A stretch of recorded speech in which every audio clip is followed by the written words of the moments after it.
Oi, Ademar, bom dia. Página 65, poema narrativo. Pegou aí, galera? Ó, tô falando aqui, ó. Ok?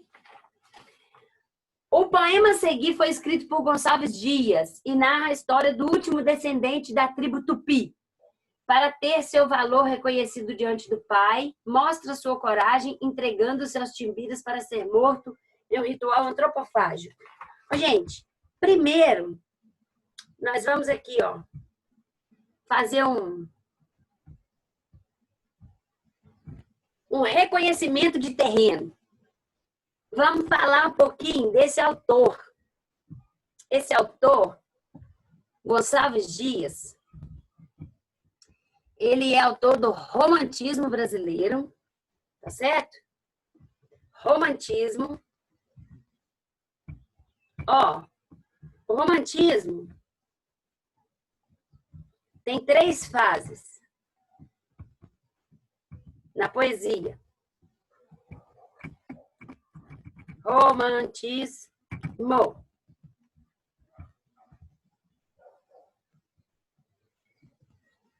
Espera aí.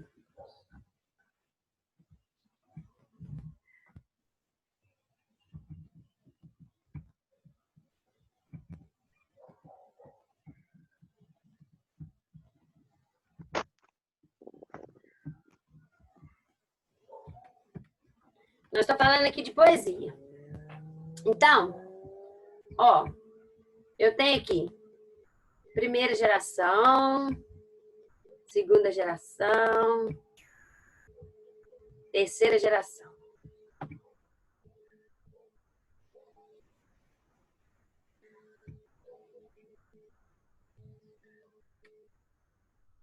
Vou colocar aqui para vocês entenderem de quem que nós vamos falar, tá?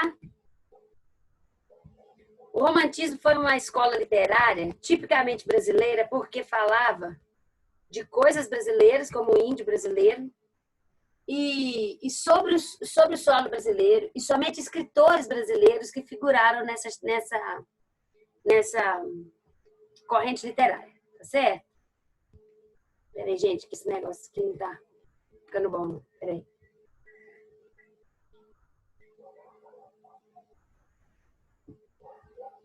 Peraí que eu vou fazer de novo.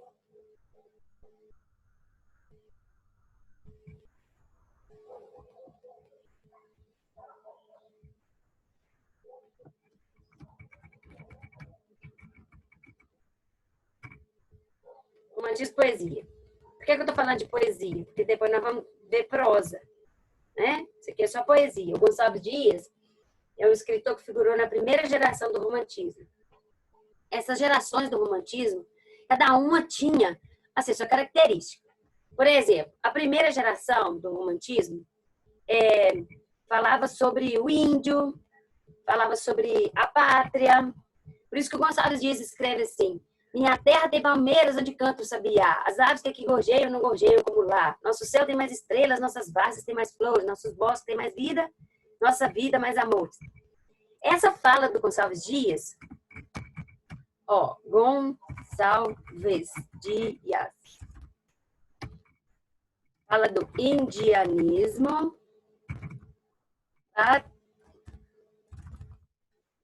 pátria, indianismo e pátria. Tudo idealizado. Vou colocar aqui assim, ó, idealização. O que é uma idealização? Porque ele fala que minha terra, ó, nosso céu tem mais estrelas, nossas várzeas têm mais flor, nossos bosques têm mais vida, nossa vida mais amores. Na verdade, no Brasil ainda estava acontecendo a escravidão e ele não fala disso. Por que ele não fala? Porque é uma idealização da pátria. É a pátria que ele queria que fosse, entende? Não a pátria que é. Não é a pátria verdadeira. Ele não fala de escravidão ainda. Ele fala só das coisas belas. Ele vai falar só do indianismo, é o índio, tá? Vai falar do índio. O índio é guerreiro, é herói, é bravo. Ele vai falar de saudosismo da pátria. Ele está exilado. É um exílio, não um exílio político, que ele foi forçado a ir. É um exílio porque ele foi para estudar e ficou por lá. Ele está em Portugal, em Coimbra, mais propriamente dito. Aí ele fala assim, as aves que aqui gorjeiam não gorjeiam como lá. O aqui dele é onde ele está exilado. Não gorjeiam como lá, o lá é o Brasil. Então ele vai fazendo a comparação entre a pátria e onde ele está. E a pátria, né, que é o Brasil, é sempre melhor do que o lugar onde ele está. Não permita, Deus, que eu morra sem que eu volte para lá, sem que ainda viste a palmeira onde canta o sabiá. Então, assim, está falando da natureza, né? Idealização da pátria, idealização da natureza, idealização do índio. Esse poema que nós vamos ver aí é uma idealização do índio brasileiro. É o índio corajoso, forte, herói, destemido. Por que o índio era visto dessa forma? Porque o índio era um símbolo do Brasil, tá certo? Era o símbolo da pátria. Por isso que o índio era visto dessa forma, tá certo? Nós estamos falando de Gonçalves Dias, que figurou nessa primeira geração do romantismo brasileiro, tá? Ó, vou colocar aqui para vocês memorizarem aí, porque depois, o ano que vem, quando eu for falar disso daqui, eu sei que vocês já sabem, tá? Por isso que eu gosto de falar agora no 8º ano. Depois nós temos aqui, ó, a segunda geração, com o senhor Álvares de Azevedo, que vai falar de mal do século e atração pela morte. Pessimismo. Contrário, né? Do Gonçalves Dias. O Álvares de Azevedo fala disso. Atração pela morte. Se tem um problema amoroso, não consegue resolver, aí tem que morrer para resolver. Entendido? Mais ou menos assim. Essa é a característica dessa segunda fase da poesia. E depois nós temos uma terceira fase, que é encabeçada pelo Castro Alves. Ele é chamado de poeta dos escravos. O Castro Alves vai falar do problema da escravidão. Aí veio o Castro Alves falando do que o Gonçalves Dias não falou, como eu falei para vocês, tá certo? Cada geração da poesia aí tem uma característica. Observa, a primeira geração do Gonçalves Dias vai falar do indianismo. O índio é visto como herói, a pátria é o melhor lugar do mundo. O Brasil é um lugar paradisíaco, né? Parece um paraíso. A natureza, a flora e a fauna, nosso céu tem mais estrelas, nossas vases têm mais flores, nossos bosques têm mais vida, nossa vida mais amores. Olha, foi até colocada essa parte no hino nacional depois. Ele escreveu essa poesia antes do hino nacional ser escrito. Entendeu? Então, foi tomado emprestado alguns versos da poesia dele para colocar no hino nacional. De tanto que ele tem valorização pela pátria, essa geração do romantismo. Certo? Então, depois o Castro Alves vem falando dos problemas que existem. E que o Álvares de Azevedo não falou e nem o Gonçalves Dias. Não é? O Álvares de Azevedo, da segunda geração, tem essa atração pela morte, como eu falei, né? Mal do século. Era todos os problemas psicológicos que afligiam o homem, mas também era chamada tuberculose, que não tinha cura e que matava as pessoas muito cedo. Porque os jovens viviam uma vida louca, de farra demais e bebedeira, e aí eles acabavam pegando tuberculose e morrendo. Né? Ficava até tarde pelas ruas fora bebendo, banhando friagem, como diz a avó dos 6, sabe? Pegando friagem e acabava morrendo de tuberculose. Esse era o mal do século. Mas não era só problema físico, não. Era também problema psicológico, porque eles tinham atração pela morte, esse pessimismo de atração por tudo que é negro, por tudo que é ruim. Tá? E o Castro Alves, como eu falei, é o poeta dos escravos, porque ele vai falar da situação que os escravos viviam, né? Que os escravos eram submetidos a condições subhumanas, desde que saíam da África, até chegar aqui no Brasil. Né? Lá na África, eles eram livres para viver e para morrer, como o Castro Alves fala. Depois eles entravam no navio, demorava 3 a 4 meses, de 3 a 4 meses para chegarem no Brasil. Eles adoeciam dentro dos navios para não contaminar o restante da tripulação. Às vezes eles eram jogados com vida ao mar, porque às vezes era uma doença contagiosa, tipo coronavírus assim. Claro que não existe coronavírus, mas tipo ebola, entendeu? Aí eles eram jogados com vida ao mar. Eles tomavam muita chicotada ainda dentro daquele navio, né? Apanhavam muito. Tem uma poesia do Castro Alves que ele fala assim: num sonho dantesco tombadilho, que das luzernas a vermelho brilho, em sangue a se banhar, tinir de ferros, estalar de açoites, legiões de homens negros como a noite, horrendos a bailar. Eles não estão dançando. Olha, tinir de ferros está lá de açoite. Tinir de ferro porque eles eram presos por grilhões no pé. Todos os escravos eram amarrados de 6 a 8 em cada corrente, para não ter jeito de fugir, entendeu? Se fugir, tinha que fugir os 8 de uma vez, porque eles estavam todos amarrados um ao outro. Então, esses eram os grilhões que faziam barulho quando eles andavam, batiam no chão. Tinir de ferros. Estalar de açoite, era chicote, que eles estavam tomando chicotada, certo? Legiões de homens negros, que eram muitos negros, como à noite, horrendos a bailar, a dançar, porque batia e escorriam para um lado, é como se fosse uma dança, batia e escorriam para o outro lado, entendeu? Então, o Castro Alves vai falar disso, da situação escravista, né? Sociedade escravocrata, não, deixa eu colocar só escravidão, porque senão vai ficar muito grande. Escravidão. Aí Castro Alves teve problema com isso? Teve, porque na sociedade que todo mundo tinha escravo, ele falar disso. Ele arrumou problema. O Castro Alves, ele era descendente de negros, tá? E ele conviveu muito tempo lá no Pelourinho, na Bahia. Quando ele era criança, ele conviveu muito tempo com os escravos, né? Então, ele falava disso com muita propriedade. Ele sabia realmente como que era a vida deles, certo? Então, vai falar de escravidão, o que mais que o Castro Alves fala? Opressão, vou colocar assim, que é o que ele chamava. A matéria da sua poesia era os escravos. Certo? Ó, então eu separei para vocês aqui as 3 gerações do romantismo brasileiro. Tá bom? São 3 gerações de poesia. Depois vai ter em prosa. Muitos livros escritos em prosa. Nós vamos ver. Mas a poesia é isso aqui. Primeira, segunda e terceira geração. Coloca no caderno de vocês depois. Tá bom? Para vocês saberem. Printa isso aí e copia. Aqui, peraí, deixa eu escrever aqui que é primeira geração. E como é que faz isso aqui agora? Não sei. Mas vou escrever aqui no cantinho.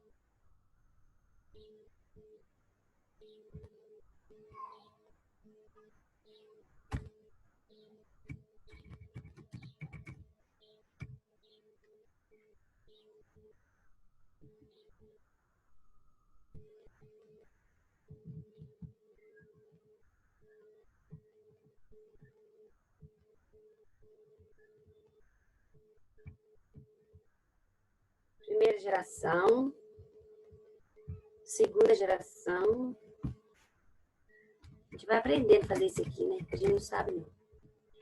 Quem sabe é o Thales. O Thales é craque nesse trem aqui. Cruz credo. Faz desenho, que é uma coisa de louco. Segunda geração e terceira geração.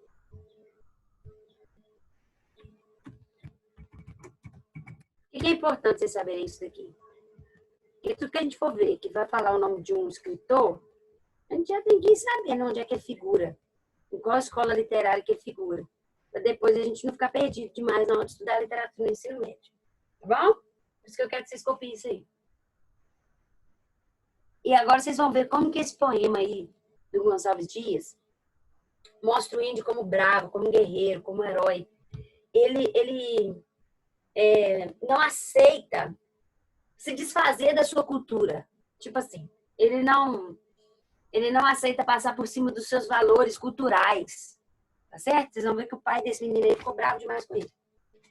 Ijuca Pirama. O que é que significa Ijuca Pirama? Significa o que há para ser comido. Nós estamos falando de tribos indígenas que realizavam rituais antropofágicos. Antropofagia é o ato de comer a carne humana. Mas os índios que realizavam o ritual antropofágico, eles não faziam isso, sair comendo qualquer um, por loucura, não. O que eles comem? O outro. Eles só comem o guerreiro. Aquele que é forte, que é bravo, destemido. Porque eles acreditam que quando eles comem um guerreiro bravo e forte, eles assimilam as características daquele guerreiro. Então, eles também se tornam fortes e bravos.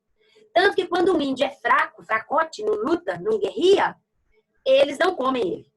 Porque senão eles vão ficar fracos daquele jeito. Você é o que você come, entendeu? Não pode sair comendo qualquer coisa. Entendido? O ritual antropofágico não é de sair comendo qualquer um que eles matam, que eles acham por aí, não. Não é canibalismo, não. Eu tô falando de antropofagia. Tá certo? Antropofagia, a característica é essa. Então, vamos lá. No meio das tabas de aminos verdores, cercadas de troncos cobertas de flores, alteiam-se os tetos da altiva nação. São muitos seus filhos nos ânimos fortes, temíveis na guerra, que em densas cortes assombram das matas a imensa extensão. Aí tá falando uma tribo, uma certa tribo. Altiva nação. Nós vamos ver que tribo é essa que está falando. No centro da taba se estende um terreiro, onde ora se aduna o concílio guerreiro, da tribo senhora, das tribos servis. Os velhos sentados praticam de outrora, os moços inquietos que a festa namora derramam-se em torno do índio infeliz. Quer dizer que está todo mundo ali parado espiando aquele índio infeliz que foi capturado pela tribo inimiga. Quem é? Ninguém sabe, seu nome é ignoto, sua tribo não diz. De um povo remoto, descende, por certo, de um povo gentil. Assim, lá na Grécia, o escravo insulano tornavam distinto do vil muçulmano as linhas corretas do nobre perfil. Está fazendo uma comparação aqui, que eles não sabem ainda quem que é esse índio que foi capturado, tá certo? Por casos de guerra, caiu prisioneiro nas mãos dos timbiras, no extenso terreiro, assola-se o teto que o teve em prisão. Convidam-se as tribos dos seus arredores, cuidosos se incumbem no vaso das cores, dos vários aprestos da honrosa função. Beleza, agora já descobri. Ele é um índio timbira que está preso por uma tribo inimiga, tá certo? Acerva-se a lenha da vasta fogueira, entesa-se a corda da envida ligeira, adorna-se a massa com penas gentis. A custo entre as vagas do povo da aldeia, caminha o timbira, que a tuba rodeia, garboso das plumas de vários matiz. Então, beleza. Então, esse guerreiro aí é um guerreiro de uma tribo inimiga, da tribo Timbiras, né? Os Timbiras é o povo que pegou ele. E agora ele vai falar quem que é. Ó, aí lá no canto 4 ele fala: meu canto de morte, guerreiros, ouvi. Sou filho das selvas, nas selvas nasci. Guerreiros descendo da tribo Tupi. Então ele é um guerreiro Tupi que está preso pela tribo Timbira. Ok? Combinado? Tá entendido isso aí? E aí, por que ele fala que é meu canto de morte? Porque como ele está preso pela tribo inimiga, ele sabe que ele vai morrer. Certo? No ritual aí. Da tribo pujante, que agora anda errante, por fado inconstante, guerreiros nasci. Sou bravo, sou forte, sou filho do norte. Meu canto de morte, guerreiros ouvi. Ele é o último dessa tribo. Todo mundo já morreu. Já vi cruas brigas de tribos inimigas. Inimigas quer dizer inimigas.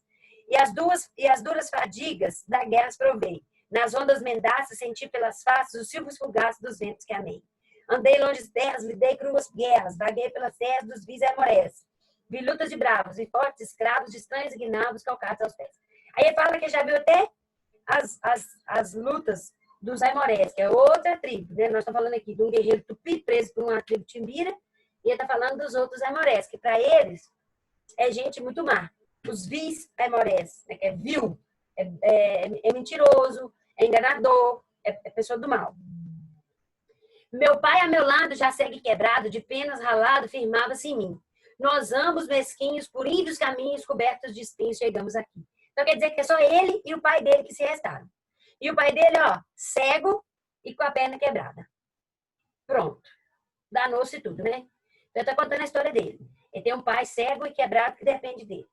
Ao velho coitado de pernas raladas, já cego e quebrado, o que resta? Morrer. Enquanto descreve o giro tão breve da vida que teve, deixai-me viver. Ah, ele está pedindo clemência. Isso não se faz. Isso não é aceito. Não viu, não ignavo, mais forte, mais bravo, serei vosso escravo. Aqui virei ter. Guerreiros, não corro do pranto que choro. Se a vida deploro, também sei morrer. Então é o seguinte, a tribo inimiga pegou esse menino da tribo Tupi, a tribo Timbira pegou esse menino da tribo Tupi, e ela está falando o seguinte, ó, não me mata não. Pelo amor de Deus, não, pelo amor de Deus não. Pelo amor de Tupã. Eles não têm Deus, né? Tem Tupã, Deus Tupã. Não me mata porque eu tenho um pai cego, da perna quebrada, que depende de mim para viver, para andar por essas vidas fora. Mas se vocês me soltar, eu vou lá, busco meu pai e eu vou ser seu escravo o resto da minha vida. Entendido? Qual que é a proposta dele? Deixai-me viver. Não viu, não ignavo. Eu não sou mau. Eu sou forte, eu sou bravo. Mas eu tenho um pai que depende de mim. Se eu morrer aqui, eu vou morrer lá também. Entendeu? Aí o chefe da tribo Timbira fala assim, ó, soltai-o, diz o chefe, pasma tuba. Os guerreiros murmuram, mal ouviram, nem pode nunca um chefe dar tal ordem. Brada a segunda vez com voz mais alta, afrouxam-se as prisões, a Embira cede, a custo sim, mas cede, o estranho é salvo. Timbira, diz o índio enternecido, solto apenas dos nós que o seguravam. És um guerreiro ilustre, um grande chefe, tu que assim do meu mal te comoveste, nem sofres que transposta a natureza, com olhos onde a luz já não cintila. Chore a morte do filho o pai cansado, que somente por ser na voz reconhece, és livre, parte. Aí o chefe da tribo Timbira, vai e solta ele. Aqui tá só partes, né? Aqui não tá todo não tá todo. Ah, tá aqui não. Não tá todo o poema aqui não. Mas é o seguinte: quando esse menino pede clemência, pede para ser solto e ir embora, porque tem um pai doente, o chefe da tribo Timbira fala assim: ih, fraco demais, fracote, posso soltar mesmo, nós não vamos comer esse menino fraco, não, porque senão nós vamos ficar fracos igual ele. E aí solta ele. Mas como ele já estava no ritual, preparando para o ritual antropofágico, ele já tinha pintado o corpo dele todo, né? Tem isso, né? Pinta o corpo da pessoa com urucum, com tintas que tem cheiro. Aí o menino vai embora correndo para salvar o pai, né? Que o pai tá lá esperando por ele. Quando ele chega lá, o pai dele cego, sente o cheiro da tinta e já sabe o que estava para acontecer. Aí o pai dele fala assim: ah, você demorou demais, cruz credo, cadê a caça que você foi buscar? E que cheiro é esse? Porque o pai tá cego, mas o olfato tá apuradíssimo. Que cheiro é esse? Ah, você estava participando de um ritual antropofágico. Seu miserável, você pediu clemência. Eu vou voltar agora e vou te entregar para eles. Você viu que quando o chefe manda soltar ele, o povo fica assim meio aturdido? Por quê? Porque não se liberta um prisioneiro. Mata o prisioneiro e come. Aí o povo fica meio, ó, aqui, ó. Soltai-o, diz o chefe. Os guerreiros murmuram, mal ouviram. Nem pode nunca o chefe dar tal ordem. Por quê? Porque o chefe não dá ordem para soltar. O chefe dá ordem para mandar matar e comer. Entende? Só que ele manda soltar. E aí o menino chega lá, o pai dele fala assim: você estava participando de um ritual antropofágico. Ah, miserável! Você é um fraco, não descende um covarde de um forte, pois negaste meu filho não és. E volta com o menino capengando, entrega ele para a tribo Timbira e fala: esse menino, e amaldiçoa o menino todo. Por quê? Porque não podia ter feito isso. Aí está a honra do índio, entende? Quando o pai não aceita que o filho, mesmo para salvar a vida dele, o filho peça clemência. Ele não podia ter pedido clemência, tinha que ter morrido. Ele não pode entregar só porque está passando aperto, entendeu? É bravura indígena, é isso aí. Você não passa por cima da sua cultura, dos seus valores morais, que foi o que o índio fez, de pedir clemência, né? A moral dele ficou lá no pé. Você não passa por cima dos seus valores morais, de jeito nenhum, nem que seu pai esteja morrendo. Aí ele volta com aquele menino, entrega pro índio Timbira, pro chefe Timbira. Aí o menino fica muito nervoso, coitado, o menino do tupizinho aí. Aí ele vai, luta bravamente, mata um monte de Timbira. Aí o chefe fala assim: pode parar, que eu já vi que você é forte, você é bravo, você é guerreiro mesmo, e nós não vamos te matar nem te comer, e pronto, tá bom, pode ir embora, tá livre. Entende? Por quê? Porque aí ele prova que ele é um bravo guerreiro. Ele prova a sua honra indígena. Entende? Entendeu como é que o Gonçalves Dias trabalha o indianismo? Trabalha a valorização do índio? Dessa forma. Entendido? O poema não está todo aí, porque o foco não é a gente falar disso. Eu falo porque eu posso aproveitar, deixa que já tem na apostila. Mas o foco é você trabalhar uma narrativa contada em verso, que é uma história, não é uma história? Nós temos aqui todos os elementos da narrativa. Nós temos enredo, nós temos personagem, nós temos tempo, nós temos espaço, não é? O narrador aqui é o eu lírico, né? Que nos conta a história. Mas, na verdade, não é o eu lírico, não. É um índio que assistiu isso tudo e ele conta. E no final ele fala assim: meninos, eu vi. Ele está contando essa história para os meninos em torno de uma fogueira. Entendido? Então, aqui nós temos todos os elementos de uma narrativa. Né? Os personagens, que é o índio tupi, os índios timbiras, o pai do índio tupi. O espaço é a selva, mais propriamente dita, a taba timbira. A taba é a aldeia timbira. Tipo assim, né? Comunidade timbira. Certo? E aí tem uma gravura dele preso, olha. As amarras aí são as chamadas as cordas, embira. Embira é uma corda. E aí soltou o índiozinho, foi embora. Tchau, tchau. Nós temos 8 minutos para corrigir o dever. Ó, atividade oral perguntou onde os fatos ocorrem. Aí, já falei tudo isso aí. Na selva, quais são os personagens envolvidos? O índio Tupi, o índio Timbira, mais alguns Timbiras e o pai do índio Tupi. O protagonista era inexperiente em relação às guerras? Não. Ele não era inexperiente. Ele fala que, olha, já vi cruas brigas da tribo inimigas e as duras fadigas da guerra provei. Nas ondas mendaças senti pelas faces os silvos fugaces dos ventos que amei. Eu já tinha lutado algumas guerras. A que tribo ele pertence? A tribo Tupi. Como ele descreveu seu pai? Um velho coitado de pernas ralado, cego e quebrado. Todo detonado, o velho Tupi. Vamos lá? Interpretando. Interpretando. Questão 1. Cadê?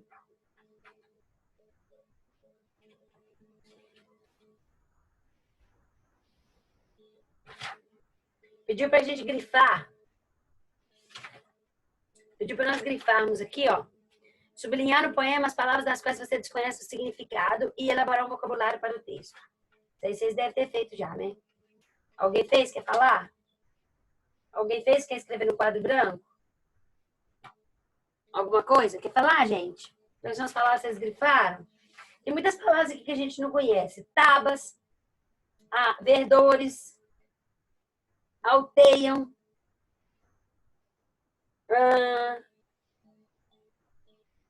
algumas palavras que são originárias da língua tupi, né, da língua timbira, língua indígena de um modo geral. Tupi-guarani, não é?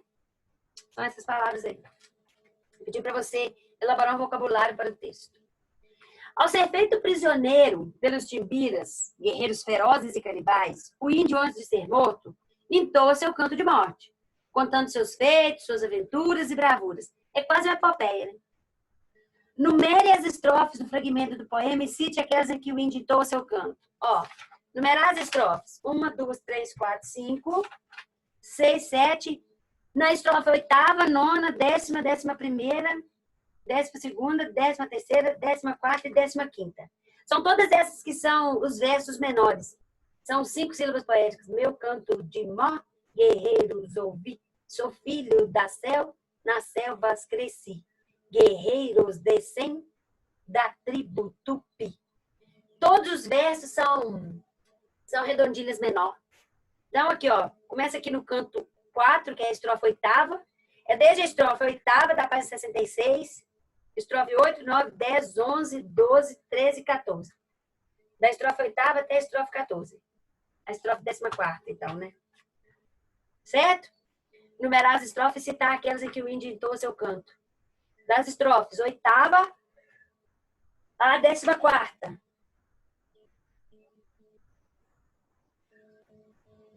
Da 8ª estrofe até a 14ª. Como é que nós percebemos isso? Ele fala em primeira pessoa, vocês viram? Meu canto de morte, guerreiros, ouvi, ó, meu, primeira pessoa. Sou filho das trevas, sou filho das selvas, nas selvas cresci. Guerreiros descendo da tribo Tupi. Ok? Certo? Da estrofe 8ª.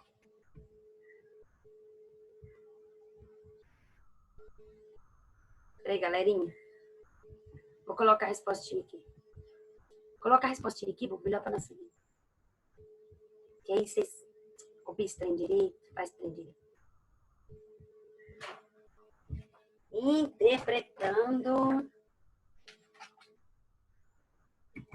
Interpretando, página 68. Número 1, no caderno. Vocês já fizeram aí. Número 2, letra A. Pediu pra gente numerar as estrofes e falar. Da 8ª à 10ª. Da 8ª à 14ª estrofes, o índio canta. Cadê? O índio entoa seu canto. Entoa seu canto. O índio entoa seu canto.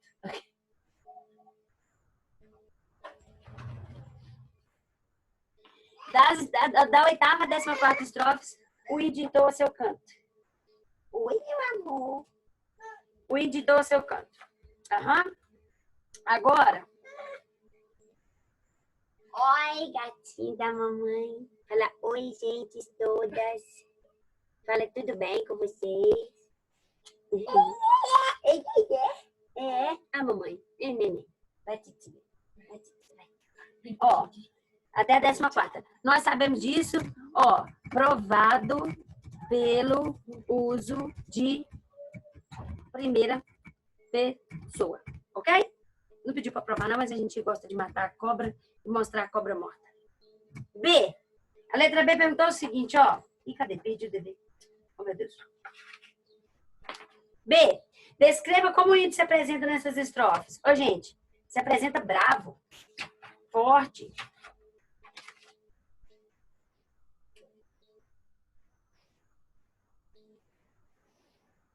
O índio. Ó.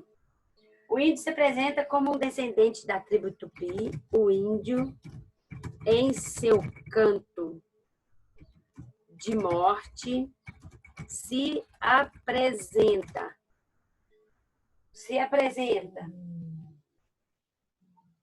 O índio, em seu canto de morte, se apresenta como descendente da tribo Tupi, como um descendente da tribo Tupi, corajoso e experiente em guerras e viagens. Muito corajoso. Corajoso e experiente em guerras e viagens. Corajoso e experiente em guerras e viagens. Mais o quê? Dotado de força e bravura. Dotado de força e bravura. Aí. Dotado de força e bravura.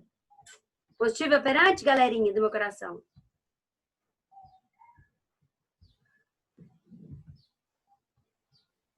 Chegar pra cá pra gente poder fazer a 3. Vamos aproveitando esse espaço aqui, né? Desse nosso quadro. Vamos lá. A questão 3, a pergunta é a seguinte, ó. E menos de 1 minuto. Não vai dar, não. Apresente a causa de um índio acabar prisioneiro da tribo. Galera, eu termino de corrigir na próxima aula, tá? Não. Peraí, quantas horas?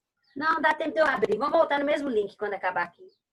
Vamos fechar esse aqui e vamos voltar no mesmo link, ok? Positivo operante? Pra gente acabar aqui, dá tempo. Ih, só que vai sumir tudo, hein? Já printaram? Printaram a tela? Printa a tela, galera. Vocês postarem lá no grupo.